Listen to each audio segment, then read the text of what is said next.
Korangi town میں chairman نعیم شیخ، vice chairman زرعی ایوان نے اعلان کیا تھا کہ ہم کورنگی کو کلین اور گرین بنائیں گے۔ اس سلسلے میں انہوں نے کاوشوں کا آغاز کیا تھا اور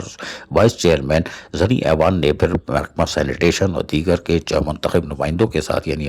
وائس چیئرمینوں کے ساتھ ایک اجلاس بھی کیا تھا، جس میں حکمت عملی طے کی گئی تھی کہ ہم کس طرح کورنگی ٹاؤن کو کلین کریں گے اور گرین بنائیں گے۔ اس حوالے سے اس میٹنگ کے اندر، اجلاس کے اندر تمام تر فیصلوں کو جب حتمی شکل دے دی گئی تو اس کے ساتھ ساتھ محکمہ باغات کو بھی جو ٹاسک دیا گیا تھا، تو محکمہ باغات کے ڈائریکٹر معین چند نے یقینی طور پر پھر اپنی نرسری میں ہاں کاموں کا آغاز کر دیا تھا اور یقینی طور پر آج بھی وہ مصروف عمل ہے۔ محکمہ باغات کورنگی ٹاؤن کے ڈائریکٹر معین چند اور ان کے جو اوورسیئرز ہیں یا ملازمین ہیں، ہمارے مالی والی ہیں، ہیڈ مالی ہیں، انہوں نے مل کر اب ایک نئی مہم کا آغاز کر دیا ہے اور پودوں کی افزائش کو شروع کر دیا ہے۔ محکمہ باغات کورنگی ٹاؤن اپنی نرسری میں ہی سارے پودے تیار کرتا ہے اور بڑے بڑے کراچی کے فلاور شو کا بھی انعقاد کرتا ہے۔ یہی وجہ ہے کہ چیئرمین کورنگی ٹاؤن نعیم شیخ کی ہدایت پر محکمہ باغات حرکت میں آ چکا ہے۔ گملوں کی تیاریوں کے ساتھ ساتھ پودوں کو افزائش کرنے کے لیے بھی کاموں کو تیز کر دیا گیا ہے۔ پنیری لگ چکی ہے اور اس کے بعد اب پودوں کو یعنی پھول وول جو ہے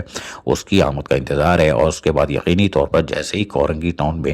گرین اور کلین کی مہم کا آغاز ہوگا تو محکمہ باغات اپنی متاثر کن کارکردگی کا یقیناً نمایاں ماضی کی طرح ایک بار پھر کرے گا، جس پر یقینی طور پر چیئرمین کورنگی ٹاؤن نعیم شیخ، وائس چیئرمین زرعی ایوان کو اور ان کی کونسل کو پورا اعتماد ہے کہ وہ یقینی طور پر کورنگی ٹاؤن کو گرین بنانے میں کلین کے ساتھ ساتھ اپنا کردار نمایاں طور پر ادا کریں گے۔ چیئرمین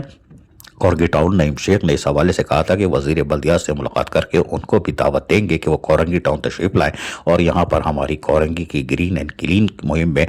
یقینی طور پر دیکھیں، اور یقینی طور پر وزیر بلدیات نے ان کو یقین دہانی کرا دی ہوگی کہ وہ بھی تشریف فرما ہوں گے۔ کورنگی ٹاؤن کے چیئرمین نعیم شیخ بارشوں کے بعد کورنگی ٹاؤن کو گرین اور کلین بنانے کے لیے حرکت میں آ چکے ہیں اور یقینی طور پر ان کے ڈپارٹمنٹ بھی ساتھ دے رہے ہیں۔ عزیز عارف، KBS بلدیاتی نیوز، کراچی۔